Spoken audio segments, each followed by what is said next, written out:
On February 8, 1942, 95,000 German soldiers woke up to find themselves completely surrounded in the frozen forests around Demyansk. What happened next would doom an entire army at Stalingrad 9 months later.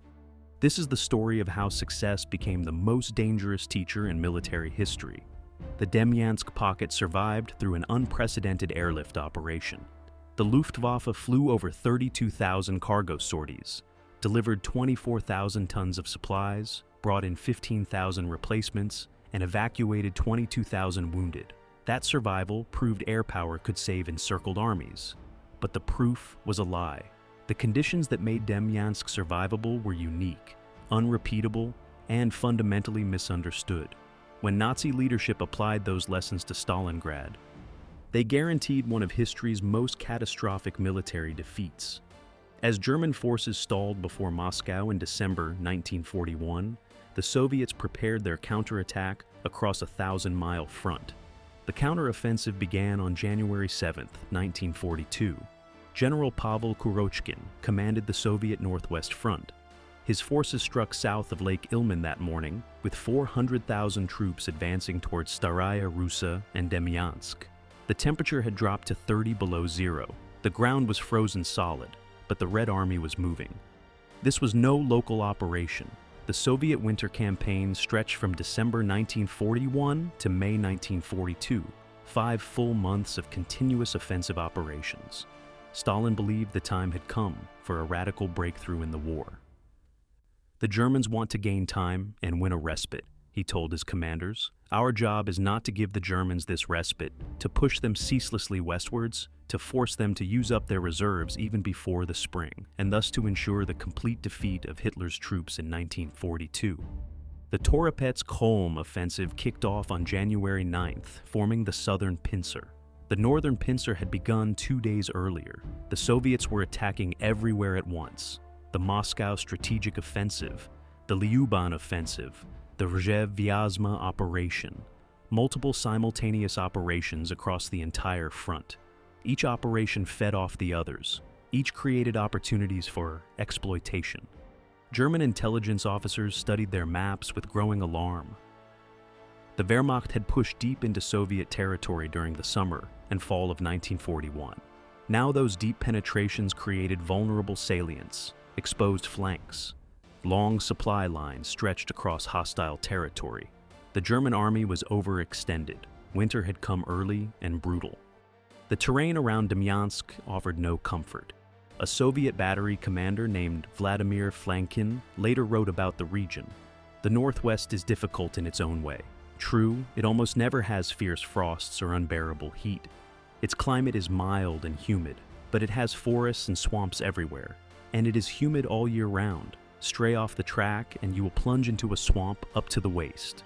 There is an absence of roads. The frozen ground was hard as concrete, but snowdrifts blocked roads. Forests channeled movement into predictable routes. Everything took longer. Everything was harder. The cold sapped strength, made every movement exhausting, made every task take longer. The bulge in the German lines around Demyansk looked like an opportunity on Soviet maps, and a trap waiting to close. 2 German corps occupied this salient. The 2nd Corps, under General Walter Graf von Brockdorff-Ahlefeldt, and the 10th Corps, under General Christian Hansen, had pushed eastward during the autumn offensive. The salient projected eastward like a fist punching into Soviet territory.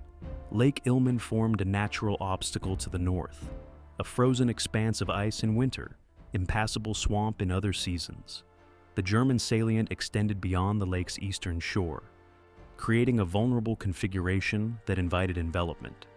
Trapped in the pocket were 6 divisions. The 12th Infantry Division from Mecklenburg and the 32nd Infantry Division from Pomerania held positions east and south of Demyansk. The battered 123rd Infantry Division fought in the southwest. The 30th Infantry Division from Schleswig-Holstein and the 290th Infantry Division from Hanover defended north of the town. And in the northeast, holding the most exposed positions, was the SS Division Totenkopf under Theodor Eicke.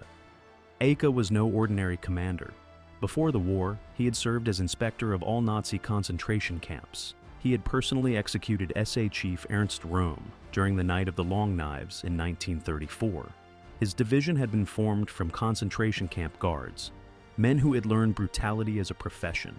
The Totenkopf had already gained a reputation for ferocity during the 1940 French campaign, where they committed the Le Paradis massacre, executing nearly 100 British prisoners of war. Now, they would earn a different kind of reputation as the most tenacious defenders in the pocket. The pocket covered 3,000 square kilometers.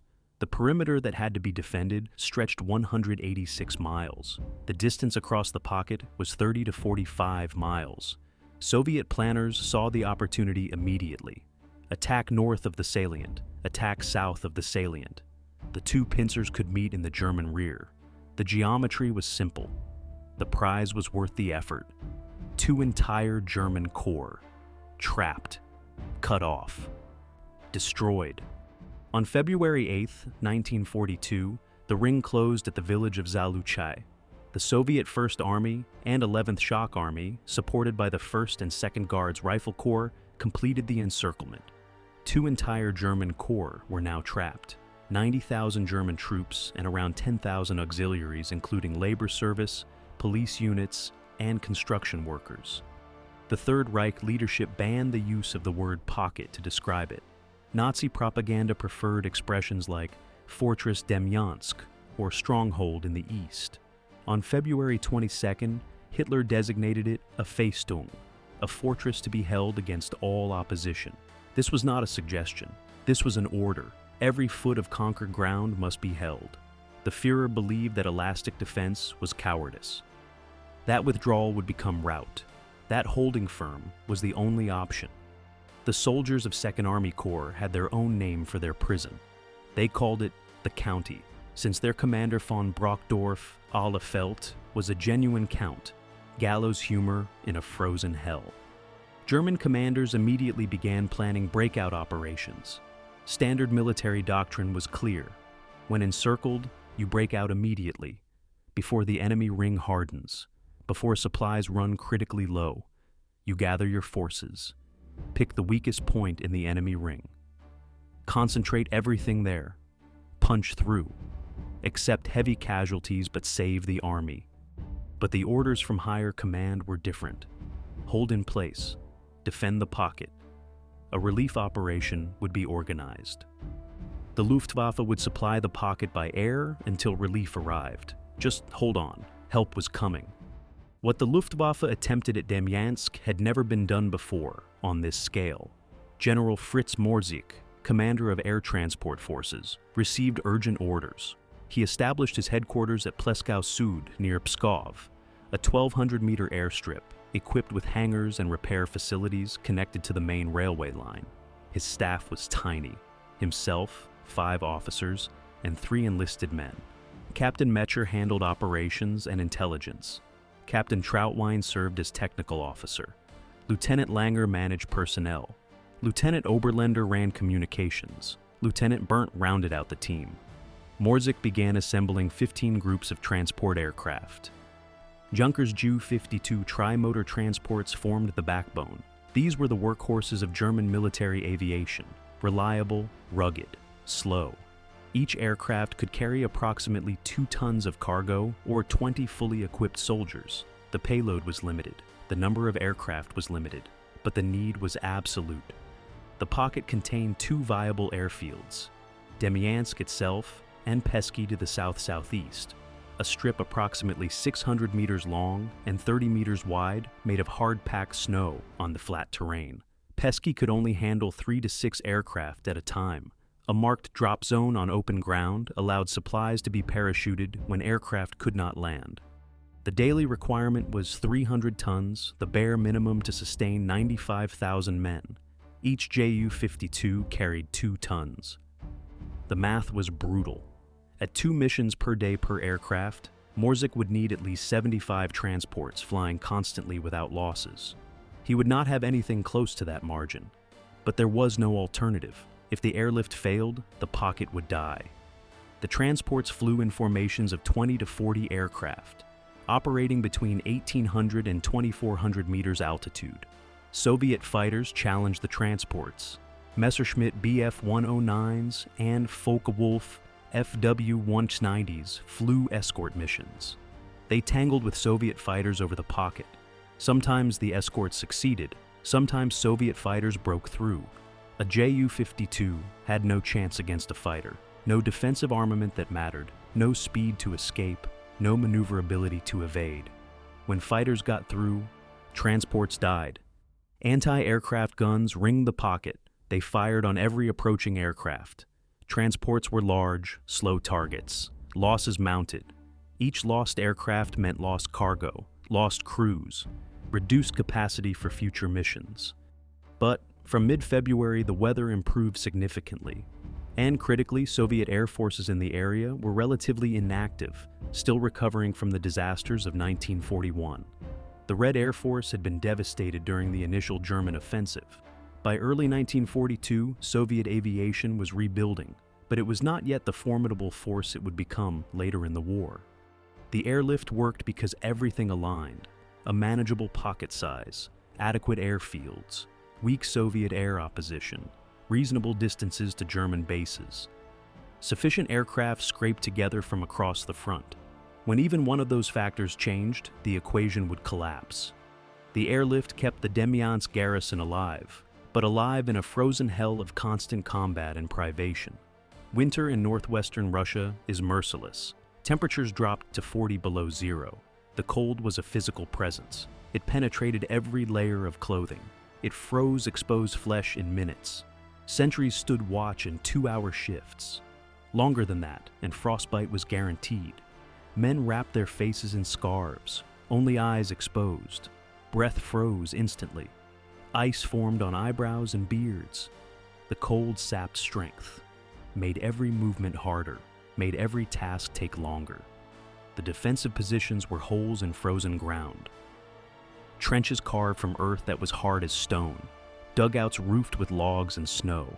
The positions offered shelter from wind, protection from small arms fire. But they were never warm. Men huddled around small fires, burning whatever fuel they could find: wood, furniture from abandoned buildings, anything that would burn. The fires gave minimal warmth, but they also gave away positions. Soviet mortars targeted smoke. Food was survival rations. Compressed food blocks, hard bread, dried meat. Nothing fresh, nothing hot unless men could heat it themselves. Water came from melted snow. Every meal was the same, every day was the same. Monotony became its own form of torture. Men dreamed of real food, fresh bread, hot soup. The dreams made the reality harder. Soviet attacks came constantly. The Northwest Front was desperate to crush the pocket before it could be relieved. 5 Soviet armies totaling 18 infantry divisions and 3 brigades were tied up for 4 months in repeated offensives. Probing attacks tested defenses. Company-strength assaults struck strong points. Battalion attacks tried to crack the perimeter. Artillery barrages preceded each assault. Shells screamed in. The frozen ground erupted. Shrapnel whined through the air. Men pressed themselves into the bottom of trenches, prayed the next shell would land somewhere else. When the barrage lifted, Soviet infantry advanced. German machine guns opened fire. The killing began again. The SS Totenkopf division bore the heaviest burden. Eicke's men held some of the most exposed positions in the pocket. They fought with a ferocity born of ideology and desperation. One SS captain named Erwin Meyerdress formed a battle group of about 120 soldiers and held the strategic town of Biakovo despite repeated Soviet attempts to capture it. During these battles, Meyerdress personally destroyed several enemy tanks in his Stu G-3 assault gun. He was awarded the Iron Cross for his actions. The division was ground down to a shadow. By March 1942, the Totenkopf had lost nearly 13,000 men, killed, wounded, and missing. 11 of its members were awarded the Knight's Cross for bravery, but bravery could not replace the fallen. The division was so reduced that it had to be redesignated Kampfgruppe Eicke, a battle group, rather than a division. The usual paper strength of a first-class infantry division was 17,000 men. The total strength of all 6 divisions in the pocket amounted to only 14,000 men by this point. They were 6 divisions on paper. one understrength division in reality. By August 1942, when the remnants were finally pulled out, Totenkopf divisional strength was just over 2,700 men. 80% of the original division had been killed, wounded, or gone missing. The Death's Head division had nearly died itself. German casualties for the entire siege would reach approximately 55,000. Over 3,000 killed during the relief operation alone, over 10,000 wounded. Thousands simply froze to death at their posts. Soviet losses were far higher. Nearly 89,000 killed or missing, over 156,000 wounded during the Northwest Front's repeated offensives. But the Soviets could replace their losses, the Germans could not. While the garrison held, German commanders planned their rescue. The relief operation was codenamed Brückenschlag, meaning bridging. Command went to General Walter von Seydlitz-Kurzbach, a man who would later gain infamy as leader of the Anti-Nazi League of German officers after his capture at Stalingrad. But in March 1942, he was the Wehrmacht's best hope for breaking through to the trapped corps. Seydlitz assembled 5 divisions: the 5th Light, 8th Light, 18th Motorized, and the 122nd and 329th Infantry Divisions. Supporting them were the 1st Battalion of the 203rd Panzer Regiment and the 659th and 660th Assault Gun Battalions. The plan was simple in concept, brutal in execution: strike the Soviet outer ring from the west. Meanwhile, German forces inside the pocket would attack toward them, meet in the middle, restore the land connection. On March 21, 1942, Seydlitz's forces began their push. Soviet resistance on the Lovit River delayed the attack. The spring thaw was beginning. Temperatures started to rise. The Rasputitsa, the muddy season, arrived. The few roads in the area turned into almost impassable quagmires. Soviet and German troops fought each other in knee-deep water and mud as the battle continued. But Seydlitz's men pushed on. Several penetrations were made in the Soviet line. On March 25th, a unit under Captain Max Sachsenheimer of the 5th Light Division severed a major enemy supply route between Staraya Russa and Ramushevo. The Soviets resisted fiercely. The colonel commanding the 329th Infantry Division was killed shortly before his men stormed Potopache and freed a trapped Totenkopf battle group that had fought off the Russians for almost 8 weeks. Caught off guard, Kurochkin hastily shuffled his forces and ordered a counterattack. He began his order of the day with the words, "Not one more step backward." The 5th Light Division was hit by several Red Army rifle regiments and tank battalions, but managed to hold until reinforcements arrived. Ramushevo, the vital communication center between Staraya Russa and Demyansk, was taken at heavy cost by a battalion of the 18th Motorized Division. The battalion commander, Captain Dietrich Steinhardt, fell with many of his men as they stormed the town. Steinhardt had been a popular commander, one of the few junior officers to be awarded the Knight's Cross during the Polish campaign. Now he lay dead in the mud of Ramushevo. On April 14th, Operation Fall Reap began, the attack from inside the pocket. The men of Totenkopf and other units battled their way westward through the deepening mud. On April 21, 1942, near the village of Ramushevo, Seydlitz's forces made contact with Major General Hans Zorn's troops breaking out of the pocket. A corridor, initially only 1 kilometer wide, was established. Over the next several weeks, the Germans widened it to 6 to 8 kilometers. The Demyansk pocket had become the Demyansk salient. The land connection was restored, but the fighting was far from over, and the damage to German strategic thinking was already done. The success at Demyansk created a template in Hitler's mind. On April 22, 1942, relief had arrived. The airlift had sustained the garrison for over 2 months. The pocket had held. The impossible had happened. Hermann Göring, commander of the Luftwaffe, promoted the success widely. His air force had achieved something unprecedented. They had saved an army corps. The Luftwaffe had proven its strategic value. Göring briefed Hitler personally. He emphasized the revolutionary nature of the achievement. Air power had overcome the ancient problem of encirclement. German armies no longer needed to fear being cut off. The Luftwaffe could sustain them. The Luftwaffe's final tally was impressive. Over 32,000 sorties with cargo, nearly 700 additional sorties with personnel. They delivered over 24,000 tons of supplies and more than 15,000 replacements. They evacuated over 22,000 wounded. The operation consumed over 42,000 tons of aviation fuel, plus over 3,000 tons of lubricants. The cost was significant but bearable. The Luftwaffe lost 265 aircraft, including 106 Ju-52 transports, 17 Heinkel He-111 bombers, and 2 Junkers Ju-86 bombers. This represented over half of Germany's annual production of transports. More critically, 387 experienced airmen died, men whose skills could not be easily replaced. The Soviet Air Force lost 408 aircraft, including 243 fighters, but Soviet losses could be replaced. German training infrastructure was already straining.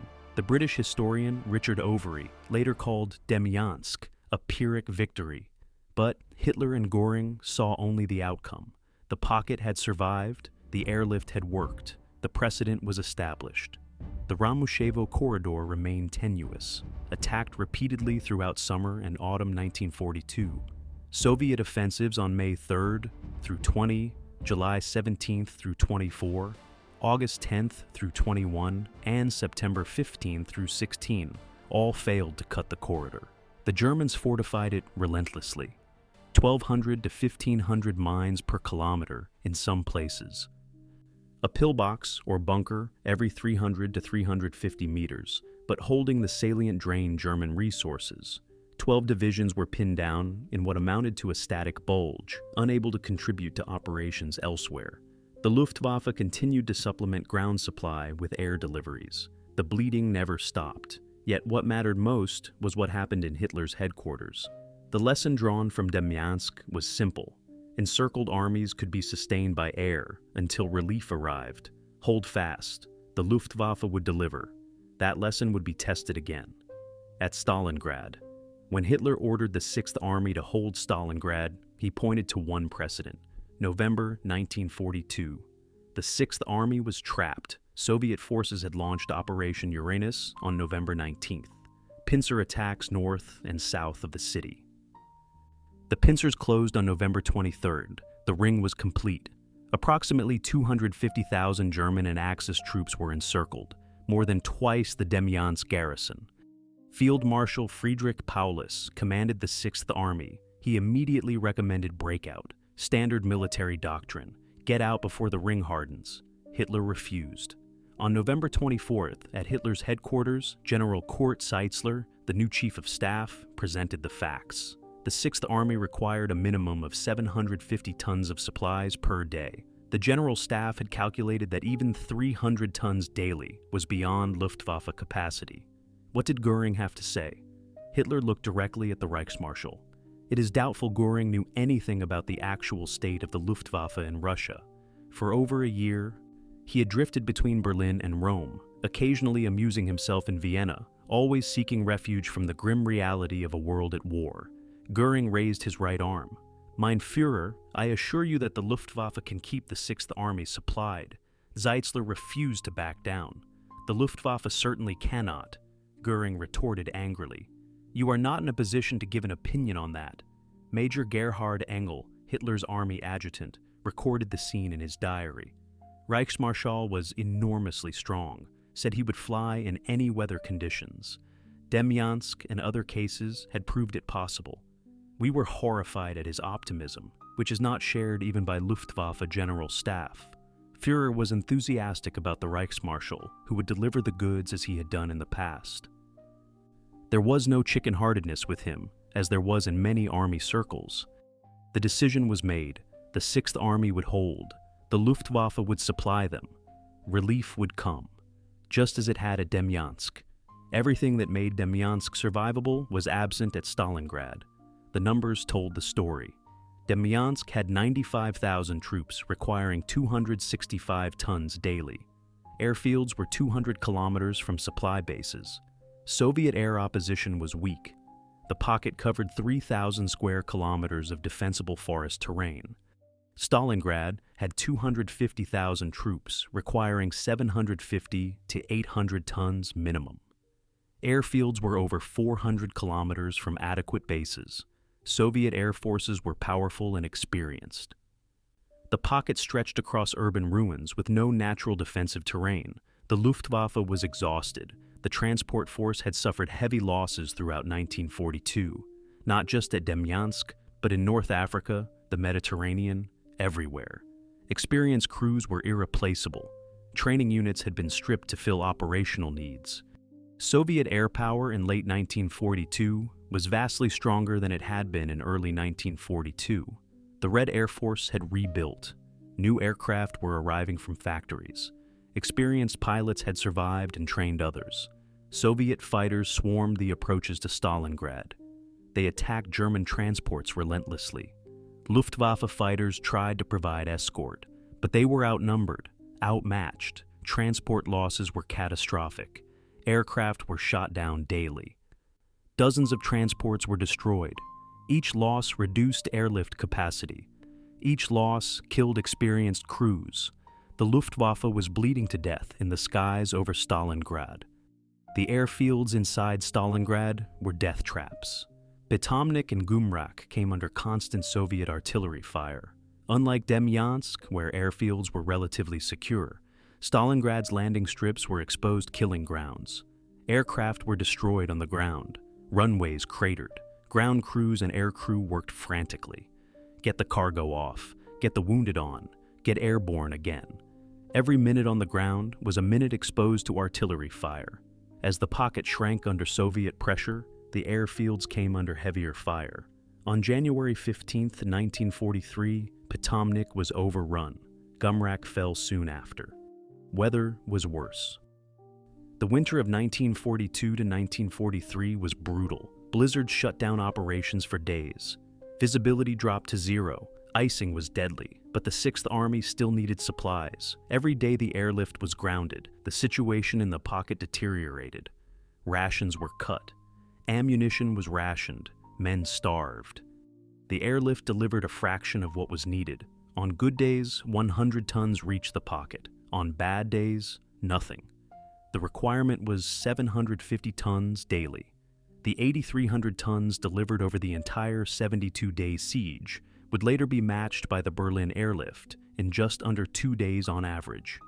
The relief operation, Operation Winter Storm, failed. Manstein's forces advanced to within 50 kilometers of the pocket.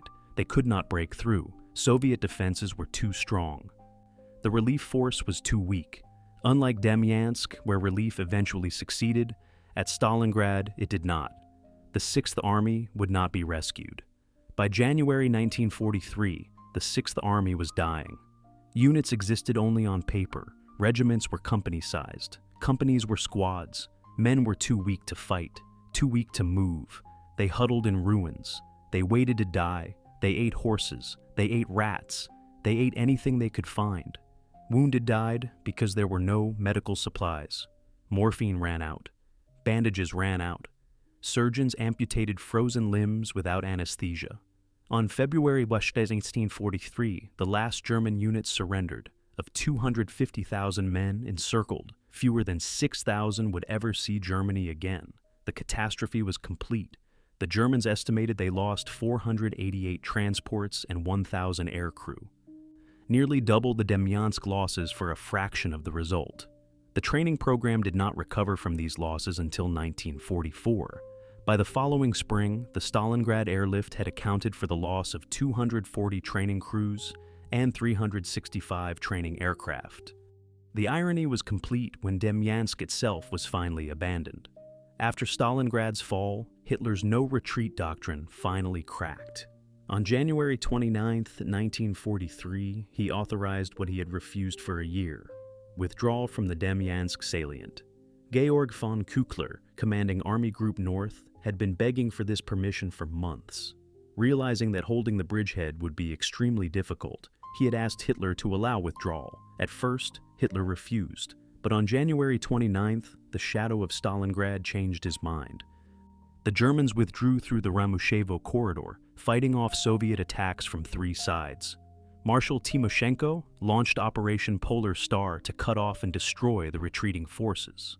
The Soviets attacked the corridor from north and south, but those fortifications held, those mines, those bunkers every 300 meters. They protected the retreat now instead of defending static positions.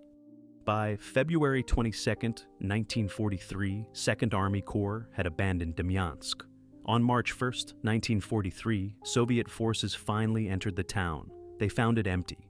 The Germans had retreated, generously mining everything behind them. The salient that had been held for a year, at such cost, was given up in weeks. The ground that had consumed 55,000 German casualties, 265 aircraft, and incalculable resources was simply evacuated. The entire siege had accomplished nothing strategically except to tie down German forces that could have been used elsewhere, and the precedent it established had destroyed an army at Stalingrad. The Demyansk pocket proved that the impossible was possible, and that proof would echo through every subsequent German encirclement. After Stalingrad, German armies faced encirclement repeatedly. At Korsun-Cherkazy in early 1944, 2 German corps were encircled. Hitler ordered them to hold. An airlift was attempted. It failed. The corps had to break out, suffering heavy casualties but at least escaping. The destruction of Army Group Center in Operation Bagration during summer 1944 was partly caused by Hitler's refusal to allow retreat. Multiple German armies were ordered to hold fortified areas. They were encircled and destroyed. Over 300,000 German soldiers were killed or captured, a catastrophe larger than Stalingrad. Hitler's fortress doctrine, rooted in Demyansk's success, made the disaster possible. Theodor Eicke survived Demyansk. He was awarded the Oak Leaves to his Knight's Cross on April 20, 1942, for his division's defense. He rebuilt the Totenkopf in France, received his Panzer Battalion, and returned to the Eastern Front in February 1943 as part of Army Group South. On February 26, 1943, just days after Demyansk's evacuation, his Fiesler Storch observation plane was shot down while on final approach to a frontline unit near Kharkov. He died instantly. His body was buried in Ukraine, later bulldozed by Soviet forces clearing German graves. The greatest irony of the Demyansk pocket was not that it failed, it was that it succeeded. Success in unique circumstances taught lessons that were applied to universal situations. The proof of concept became a death sentence for hundreds of thousands of German soldiers who would be ordered to hold encircled positions, trusting in airlifts that could never deliver what Demyansk had delivered. The Luftwaffe was also permanently damaged by the Demyansk legacy. Transport units were worn down by repeated airlift operations. Aircraft were lost.